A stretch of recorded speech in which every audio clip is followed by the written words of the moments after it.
On commence avec un tournoi ayant regroupé plus de 145 joueurs. 4ème place, nous aurons une liste Necron dans le détachement Obéissance Phalanx. Dans les personnages, on commence avec une catacombe commande barge, Imhotep, le seigneur des tempêtes, ainsi que 2 tétrarques. Le premier sera seigneur de guerre avec l'optimisation Warrior Noble, et le second avec l'optimisation Honorable Combattant. Pour ce qui est du reste de la liste, nous aurons 2 barges d'annihilation, un réanimateur Canoptech, une araignée Canoptech. Alors, petite exception, puisqu'on est sur un format américain, ils n'ont pas interdit les fortifications, donc dans cette liste d'origine, il y a le Convergence of Domination. Mais pour ce qui est du format WTC qui interdit les fortifications, vous pouvez très facilement changer par une unité de dépeceur. Ensuite, on ajoute 2 arches du jugement dernier, un destroyer lourd Locust avec le Ghost Destructor, 3 grands blocs de 10 factionnaires équipés du bouclier et de l'épée, et on finit avec 2 unités de 5 triarches prétoriens.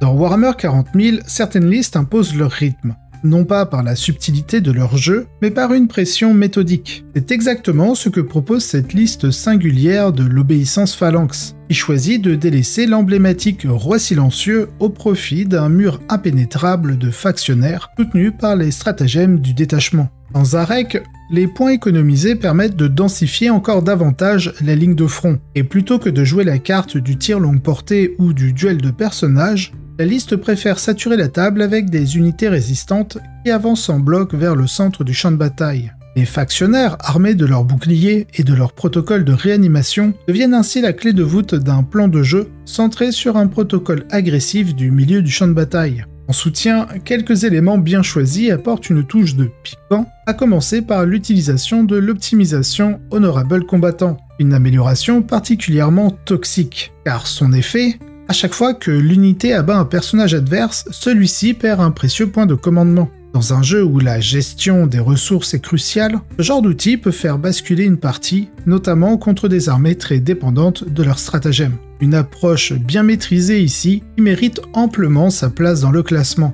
À la 3ème place, nous aurons une liste Astra Militarum dans le détachement Marteau de l'Empereur. Dans les personnages, on commence avec les fantômes de Gaunt en tant que seigneur de guerre. On rajoute à cela 2 Rogaldorn Commandeur, le premier avec l'optimisation Indomitable Steed et le second avec l'optimisation Veteran Crew. On rajoute un petit technoprêtre Engine Seer. Pour ce qui est des unités de ligne, nous aurons une unité de 10 troupes de choc cadiennes, 2 unités de 10 combattants des jungles de Katashan, en transport dédié, une chimère et 2 Taurox. Pour le reste, nous aurons une unité de 10 Kasserkin, une petite unité de 5 Ratling, le petit Cyclope Demolition Vehicle, le Eland, 2 Lehman Russ Battle Tank, un Lehman Russ Vanquisher, et on finit avec une sentinelle de reconnaissance. Cette liste mise davantage sur les Lehman Russ et un peu moins sur les transports, un choix reflétant une lecture fine du metagame actuel, où la puissance de feu immédiate et la capacité à tenir le centre deviennent prioritaires face à des armées très mobiles,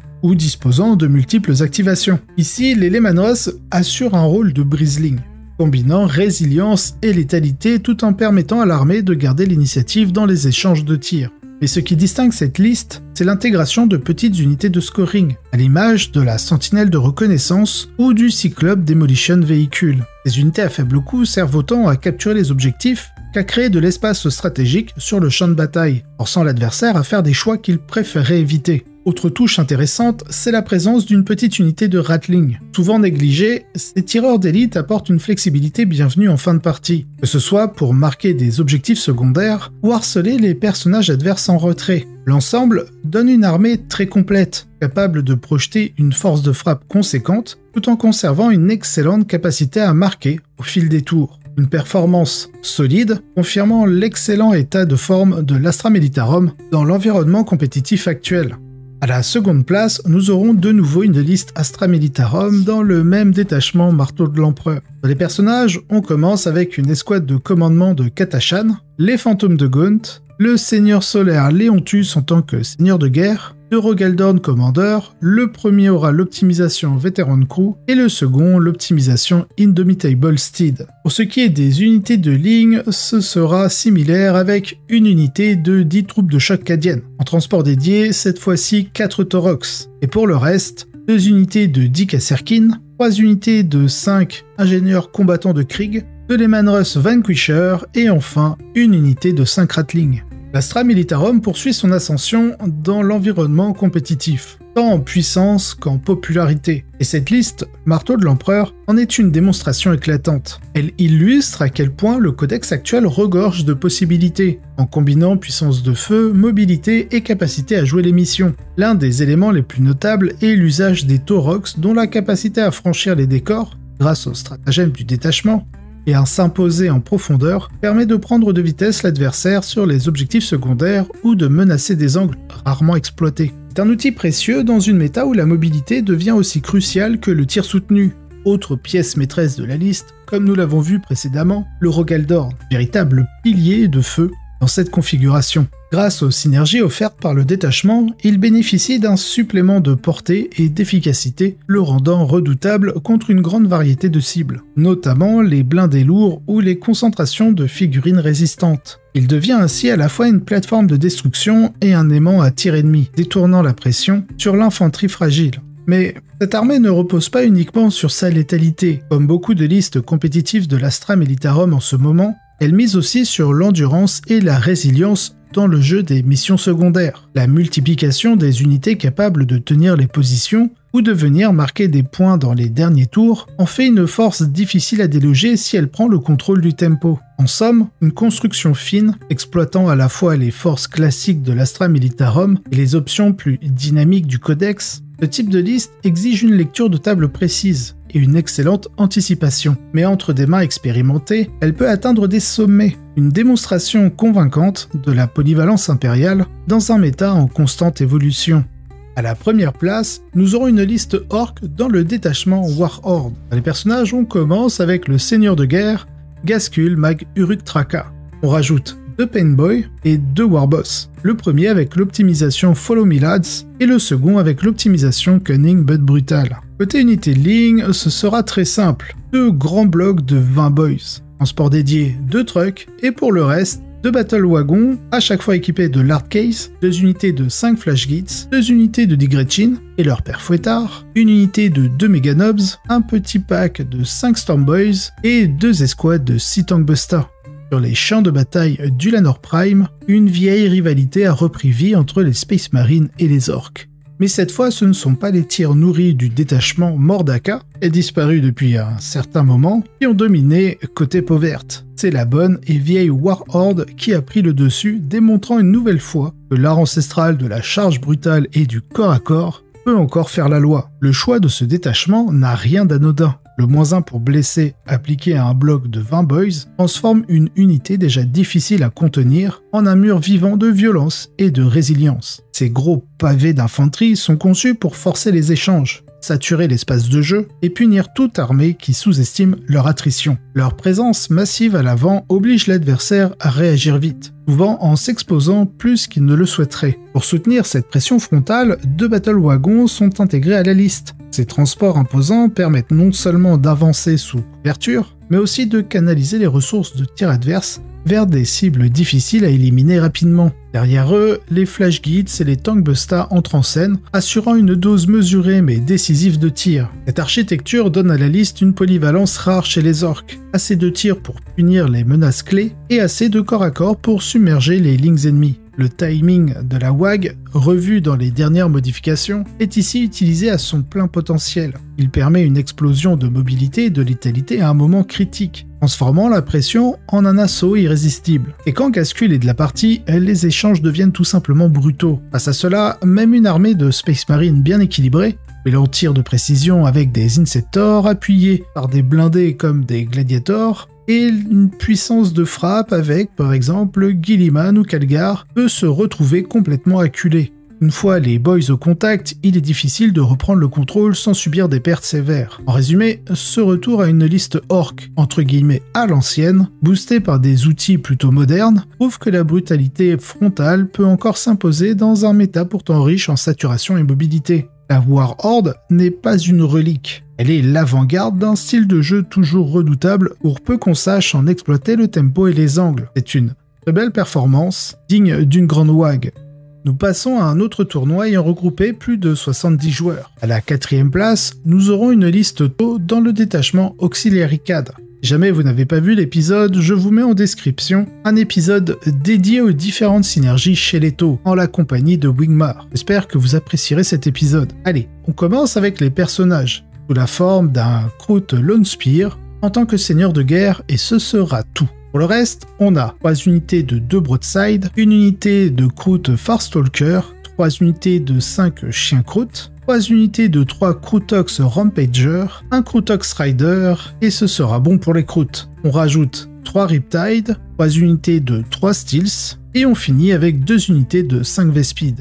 Dans un environnement compétitif toujours plus exigeant sur la qualité des échanges de tirs et la rapidité de la pression exercée, les taux trouvent une nouvelle voie d'efficacité grâce au détachement auxiliaire cadre. Loin d'une approche purement défensive ou d'une alpha strike frontale, cette liste repose sur une combinaison millimétrée de positionnement, de buffs croisés et d'optimisation de profil d'armes. Une véritable démonstration de doctrine tactique appliquée. Le cœur du concept repose sur une interaction simple mais redoutable, c'est-à-dire placer des unités Krout ou de Vespides à 9 pouces de la cible ennemie. Cette proximité active plusieurs avantages simultanés. L'amélioration de la pénétration d'armure, la possibilité d'utiliser le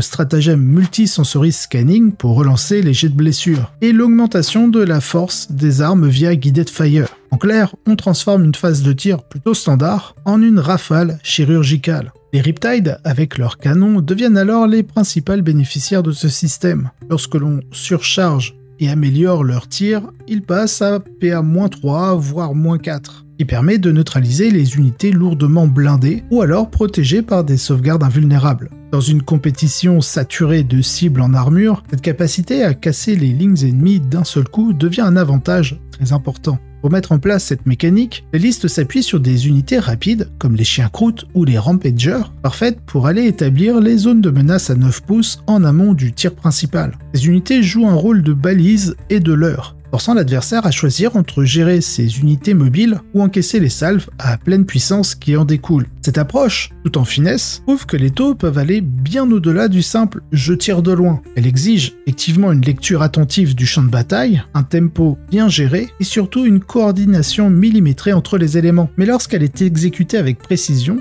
l'auxiliary cadre démontre qu'il n'y a rien de plus dangereux qu'un plan bien huilé à 9 pouces de vos lignes. À la 3e place, ce sera une liste Ultramarines dans le détachement Gladius. Les personnages, grand classique, l'apothicaire Biologis avec l'optimisation tir de discipline. À cela on rajoute un capitaine équipé de l'honneur véhément, et pour le reste, le chef librarian Tigurius, un librarian Phobos, Marneus Kelgar, Roboute Guilliman en tant que seigneur de guerre, et Uriel Ventris. Du côté des transports dédiés, nous aurons un seul impulsor, et pour le reste, 2 unités de héros de compagnie, un bloc de 6 Eradicator, une escouade de 3 Inceptors équipés de plasma, une escouade de 5 Infiltrators, 2 escouades de 5 vétérans Stengard, dans les unités alliées, l'éternel assassine Calidus. Cette liste Ultramarines est fondée sur une gestion presque indécente des points de commandement, exploitant chaque recoin du codex pour créer une machine de guerre ultra efficiente. Le point central repose sur la génération de points de commandement via Marneus Kelgar, combiné à des effets permettant de lancer des stratagèmes gratuitement, ou alors avec un coût réduit. C'est le cas de Roboute Guilliman et du chef librarian Tigurius. Et ce n'est pas simplement un bonus, c'est un bouleversement dans l'économie du jeu. Alors que la majorité des armées peinent à gérer leurs réserves de points de commandement, cette construction se permet de dépenser sans compter, tout en conservant toujours une réserve pour les moments clés. En milieu de partie, il n'est pas rare de voir cette armée commencer un tour avec 3 ou 4 points de commandement disponibles, ne sachant plus quoi activer tant les options sont nombreuses. Sur le plan structurel,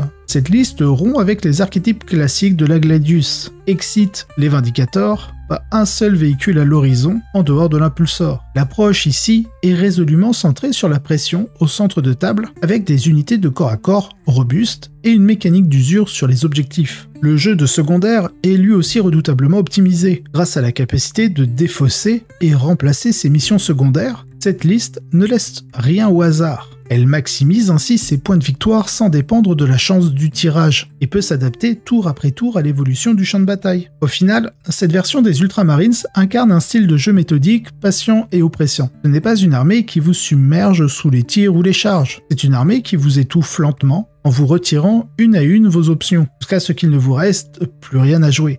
À la seconde place, ce sera une liste démons du chaos. Dans le détachement, Shadow Légion. Les personnages, on retrouve Be'lakor en tant que seigneur de guerre, un buveur de sang et son optimisation Fade to Darkness, un grand immonde, ainsi qu'un Raidmaster sur son trône de sang. Dans les unités alliées, on aura une sombre commune avec l'optimisation Leaping Shadows. On continue avec une unité de 16 cultistes maudits, une escouade de 10 cultistes, une escouade de 5 avocs équipés de 4 canons laser. Du côté des unités de ligne démon, nous aurons une unité de 10 bloodletters, une autre unité de 10 porte-peste, et pour le reste, une bête de Nurgle, une escouade de 3 flammeurs, et enfin, une escouade de 5 fleshhounds.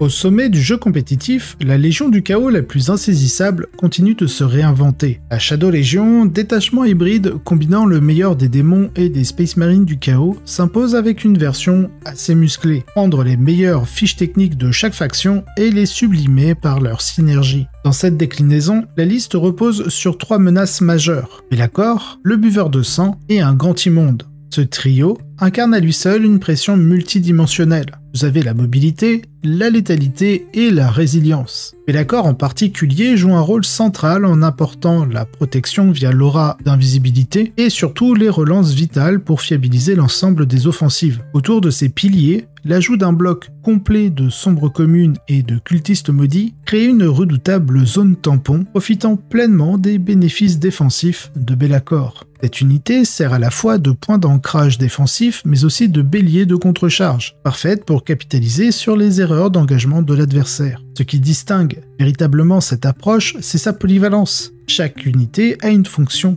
très claire, mais peut aussi changer de rôle selon la situation. Le buveur de sang projette une menace en profondeur, le grand immonde bloque des pans entiers du champ de bataille et Be'lakor manipule l'espace avec une finesse redoutable. Le tout forme une sorte de château mouvant, difficile à percer mais capable de frapper avec force. Cette liste incarne donc parfaitement l'esprit de la Shadow Légion, une espèce de force hybride imprévisible et calibrée pour maximiser la valeur tactique de ses unités. C'est une construction aussi stratégique que menaçante. Et surtout, elle semble complètement taillée pour les podiums. Pour finir, à la première place, nous aurons une liste Space Marine du Chaos dans le détachement création de Bill. Dans les personnages, on commence avec un Chaos Lord et son optimisation Prime Test Subject. Ensuite, Cypher et enfin en tant que seigneur de guerre, Fabius Bill. Du côté des unités de ligne, on va avoir une unité de 10 cultistes, 2 unités de 5 légionnaires, en transport dédié 3 rhinos du chaos, et pour le reste, un grand bloc de 10 élus, un plus petit de 5 élus, une unité de 5 Nemesis Claw, 2 blocs de 10 possédés, et en unité alliée, non pas des moindres, 2 docks de guerre Huntsman. Dans un affrontement révélateur face à l'archétype Necron dominant, basé sur une Death Star de guerriers Necron appuyée par des destroyers Scorpek, les Space Marines du Chaos, et plus précisément la création de Bill, a livré une démonstration implacable. Ce duel a mis en lumière les limites structurelles de certaines constructions Necron, face à une armée au tempo agressif et à la létalité bien répartie. Le cœur de la liste repose sur 3 unités d'infanterie à 3 points de vie, articulées autour d'un bloc de 10 élus et de 2 autres de possédés. Ces escouades, capables de combiner saturation et résistance, sont particulièrement problématiques pour les Necrons. Là où un bloc de guerriers compte sur la résilience et la réanimation pour encaisser, les élus, eux, apporte une masse de dégâts suffisamment concentrée pour réduire ce genre de briques à néant en un seul engagement. La liste abandonne les unités mobiles classiques, comme les Warp Talons ou les motos, souvent vues dans ce détachement, pour intégrer une espèce de bombe d'élus de 10 figurines et 2 docks de guerre Huntsman. Ces derniers ajoutent une couche précieuse, à la fois pilier de contrôle d'objectif et une menace à distance. Ils complètent parfaitement la ligne d'attaque en assurant une couverture, en gênant les unités adverses sur le milieu du champ de bataille. Leur présence